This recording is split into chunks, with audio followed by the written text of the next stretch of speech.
Saudi আরবে গত এক সপ্তাহের অভিযানে 14,987 জন অবৈধ প্রবাসীকে আটক করেছে দেশটির নিরাপত্তা বাহিনী। 8 থেকে 14 মে পর্যন্ত পরিচালিত এই অভিযানে আবাসন, শ্রম ও সীমান্ত নিরাপত্তা আইন লঙ্ঘনের অভিযোগে তাদের গ্রেফতার করা হয়। স্বরাষ্ট্র মন্ত্রণালয়ের তথ্য অনুযায়ী আটক ব্যক্তিদের মধ্যে 11,763 জনকে ভিসা বাতিল করে দেশে ফেরত পাঠানো হয়েছে। পাশাপাশি 17,567 জনকে ভ্রমণ কাগজপত্র সংগ্রহের জন্য তাদের নিজ দেশের কনসুলেটে পাঠানো হয়েছে এবং 1,349 জনকে ভ্রমণের প্রস্তুতির জন্য হস্তান্তর করা হয়েছে।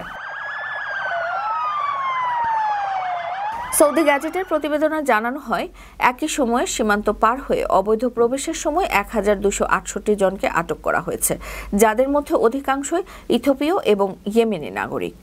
অবৈধদের সহায়তার অভিযোগে আরও 23 জনকে গ্রেফতার করা হয়েছে। মন্ত্রণালয় সতর্ক করেছে, অবৈধ অভিবাসীদের আশ্রয়, পরিবহন বা সহায়তা করলে সর্বোচ্চ 15 বছরের কারাদণ্ড এবং 10 লাখ রিয়াল পর্যন্ত জরিমানা হতে পারে। এ সংক্রান্ত তথ্য জানাতে নাগরিকদের 911-999 বা 996 নম্বরে যোগাযোগের অনুরোধ জানানো হয়েছে।